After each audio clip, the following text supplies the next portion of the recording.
안녕하세요. 심해 서점입니다. 오늘은 사랑에 대해서 이야기를 해볼까 합니다.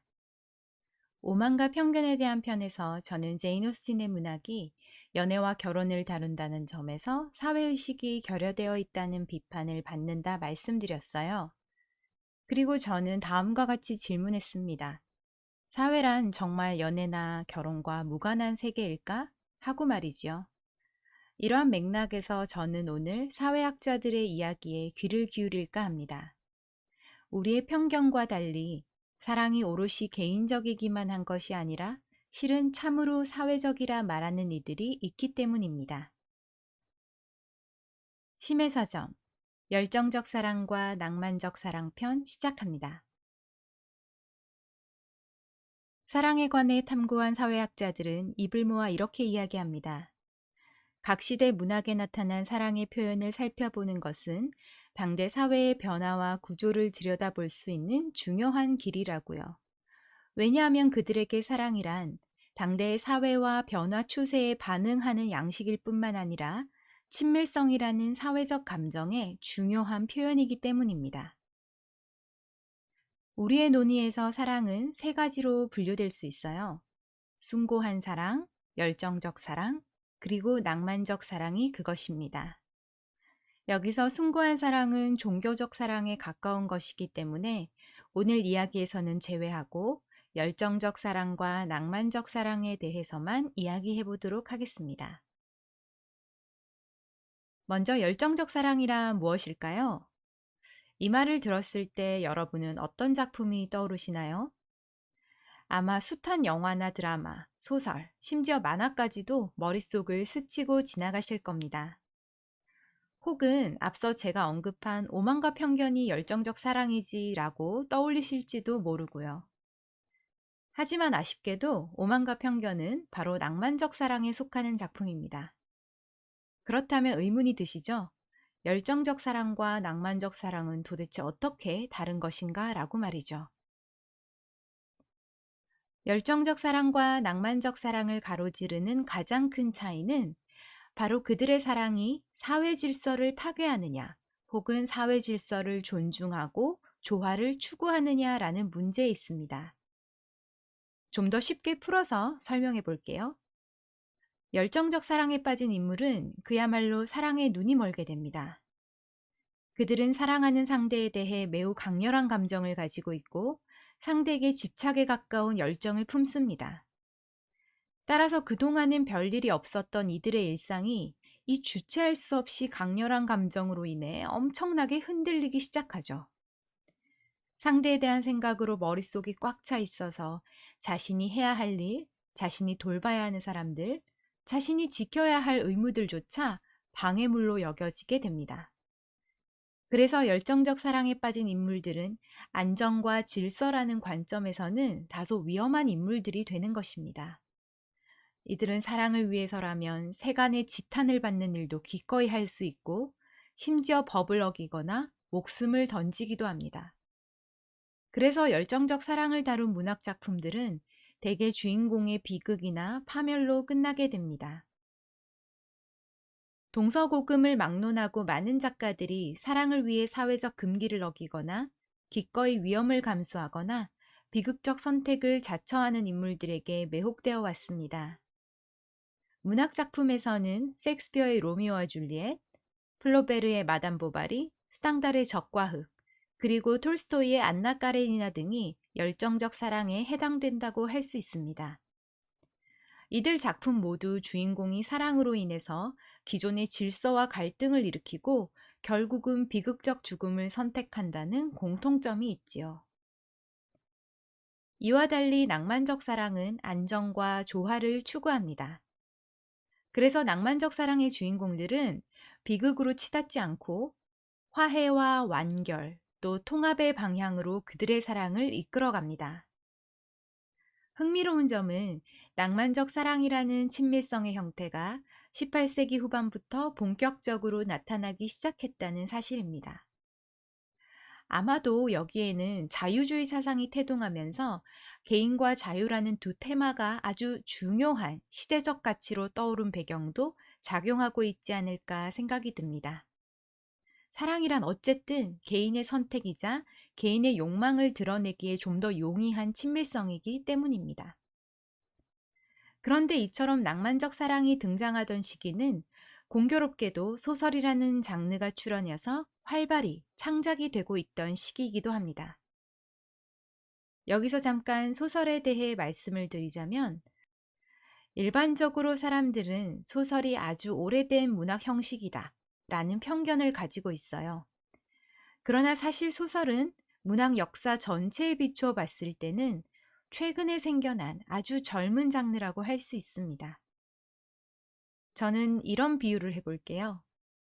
서사시가 현명한 노인이라면 소설은 방황하는 청년이라고요. 그래서 많은 이론가들은 근대라는 역사적 시기가 새로운 양식인 소설을 낳았다라고 말하기도 합니다. 여전히 논의의 여지는 있지만 최초의 소설이라고 한다면 우리는 세르반테스의 돈키호테라는 데 많이들 동의합니다. 돈키호테가 1605년 작품이니 최초의 근대 소설이 17세기 초반에 태어난 셈이죠. 우리에게 좀 더 익숙하고 완숙된 형태의 소설을 예로 들어볼까요? 대표적인 것이 데니엘 디포의 로빈슨 크루소가 있는데요. 이 작품은 1719년, 바로 18세기 초반의 작품입니다. 다시 우리의 사랑 이야기로 되돌아가 보죠. 낭만적 사랑은 18세기 후반, 즉 소설이 문학의 중요한 장르로 떠오른 시기를 대표하는 사랑의 형태라고 말씀드렸습니다. 그렇다면 낭만적 사랑을 표현하는 문학 작품이 참 많았겠구나라고 쉬이 짐작하실 수 있겠죠? 여기서 로맨스 소설이라는 장르가 등장하게 됩니다. 그러니까 로맨스 소설이란 낭만적 사랑이라는 사회적 친밀성의 표현이 소설을 만나서 탄생한 18세기의 발명품이라고 할 수 있습니다. 제인 오스틴의 오만과 편견이 바로 낭만적 사랑을 대표하는 작품입니다. 저는 앞서 낭만적 사랑은 열정적 사랑과 달리 사회적 질서나 안정된 일상을 위협하지 않는다고 말씀드렸어요. 낭만적 사랑에 빠진 인물들은 자신들의 사회적 역할을 잘 수행해 나가는 동시에 자신의 사랑 또한 완성되길 바랍니다. 즉, 이들은 금기를 범하거나 일탈을 추구하거나 사회적으로 고립되기를 거부합니다. 그렇다 보니 열정적 사랑과 달리 낭만적 사랑에서 인물들이 겪는 갈등은 사회적인 수준으로 보면 결코 위협적인 것이 아닌 다소 사사로운 것들이 되는 것입니다. 따라서 낭만적 사랑을 다룬 작품들은 비극으로 치닫지 않고 일반적으로는 해피엔딩으로 끝나게 되고 또 많은 경우 결혼 장면으로 엔딩을 맺습니다. 왜 결혼 장면일까요? 왜냐하면 두 사람 사이에 존재하던 갈등이나 차이가 해소되고 이들이 비로소 안정과 조화를 찾아 함께 통합되었다는 것이 결혼으로 상징되기 때문입니다. 그런데 여러분, 사랑에 관한 이야기에서 정말로 중요한 것은 무엇일까요? 바로 그 사랑이 얼마나 진실한가라는 부분 아닐까요? 현실의 연애도 마찬가지입니다. 이 사람이 날 정말 사랑하는 게 맞는지 우리는 끝없이 의심하고 불안을 느낍니다. 그래서 연인 간의 사랑을 확인하는 각종 의식들이 발달하게 됩니다. 기념일을 챙기거나 이벤트를 하거나 자물쇠에 서로의 이름을 적거나 절절한 고백을 담은 글을 교환하는 그러한 방식들 말입니다. 그렇다면 열정적 사랑과 낭만적 사랑은 이 사랑의 진실을 어떻게 현명하게 판별해낼 수 있을까요?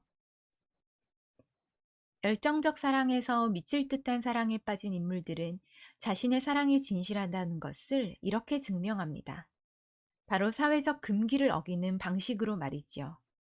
즉 그들은 사랑을 위해서 엄청난 리스크를 감수하는 방식을 통해 자신의 사랑을 증명합니다. 여기에는 스스로 목숨을 끊음으로써 사랑을 증명하는 방식도 포함되어 있어요.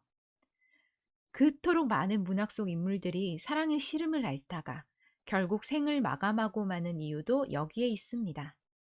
죽음으로써 자신의 참된 진실된 마음을 증명한다는 것이지요. 그런데 앞서 제가 말씀드린 것처럼 낭만적 사랑의 세계는 열정적 사랑과 달리 사회 위협적이지 않아야 합니다. 즉, 열정적 사랑이 기존의 질서에 정면 대결하고자 한다면 낭만적 사랑은 사회와 좋은 사이를 유지하려고 합니다. 그렇지 않다면 낭만적 사랑이란 너무 위험한 행위가 되어버리고 사회적으로 위협적인 사랑은 결국 파멸로 치닫기 좋은 것이 되어버리기 때문입니다. 그렇다면 낭만적 사랑의 세계에서 인물들은 어떻게 자신의 사랑이 진짜임을 증명할 수 있을까요? 첫째, 내가 사랑하는 대상이 얼마나 다른 사람들과는 확실하게 구별되는 특별한 사람인가라는 점입니다. 로맨스 소설 속 여주인공들은 여러 타입의 남자들을 관찰하고 어울리면서 그 가운데 자신에게 최선이 되는 단 한 명의 남자를 찾아냅니다. 그 남자는 다른 남자들과 달리 아주 특별한 어떤 점을 가지고 있습니다. 그것은 성격이 될 수도, 외적 매력이 될 수도, 어떤 능력일 수도 있습니다. 둘째, 낭만적 사랑은 장기적인 관계를 추구합니다. 열정적 사랑이 그 뜨겁고 강렬한 감정으로 인해서 충동적이라고 한다면, 낭만적 사랑은 그러한 위험한 충동을 제거하고 더 긴 안목으로 상대와 교류하면서 서로가 함께하는 미래가 어떨지 성찰하면서 상상해 나갑니다. 마지막으로 낭만적 사랑은 상대와의 정신적 성장을 중요시합니다.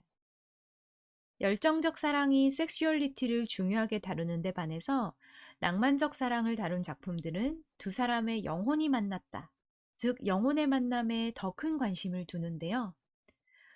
따라서 낭만적 사랑에서 진실된 사랑에 빠진 두 사람은 서로의 영혼이 가지고 있는 불완전함, 결핍, 상처 따위를 메우고 치료해주면서 서로를 더 완성되고 성숙한 방향으로 이끌어갑니다. 단 이때 각자가 가지고 있는 불완전함은 사사로운 것이라기보다는 아주 결정적인 개인의 정체성과 관련된 중요한 것이어야 합니다. 생각해 보세요. 중요하지 않은 결함을 채워주는 상대가 그리 특별할 수 있을까요?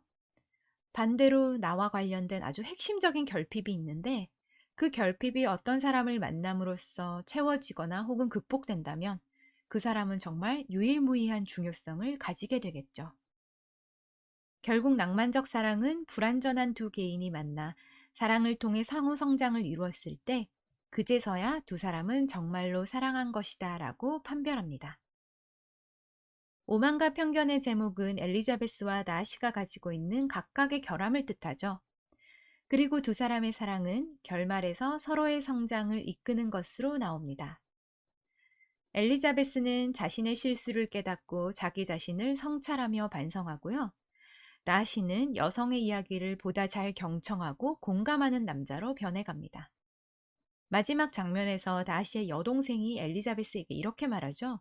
오빠랑 이야기하는 일이 더 편해졌다고 말입니다. 따라서 엘리자베스와 나시는 서로를 만남에 따라 이전에 비해 한층 더 성장한 인물이 됩니다. 오만과 편견이 낭만적 사랑의 사례인 이유가 여기에 있습니다. 결론입니다.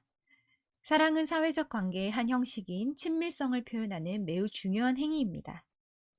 각 역사적 시기마다 문학에 나타난 지배적인 사랑의 표현이란 어떤 것인지, 이러한 사랑의 표현이 어떻게 변화했는가를 추적하는 일은 당대의 사회 구조를 들여다보는 아주 중요한 작업이 됩니다. 사회학자 앤서니 기든스는 사랑을 숭고한 사랑, 열정적 사랑, 낭만적 사랑으로 분류하여 각각의 특징에 대해 논했습니다. 특히 18, 19세기 큰 인기를 모은 로맨스 장르에 표현된 낭만적 사랑에 대해서 기든스는 이렇게 정리했습니다. 로맨스 소설이란 공적 영역으로부터 배제된 당대의 여성들이 찾은 자신만의 친밀성의 공간이라고 말입니다. 그는 덧붙입니다. 로맨스 소설의 여주인공들을 단순히 백마탄 왕자님을 찾는 여자들이라고 보아서는 안 된다고 말이지요. 로맨스 소설의 여성들은 독립적이고 생기가 넘칩니다. 자신에게 무관심하거나 냉담한 남성들조차 변화시킬 정도로 그녀들의 매력은 아주 강력한 힘을 가지고 있죠.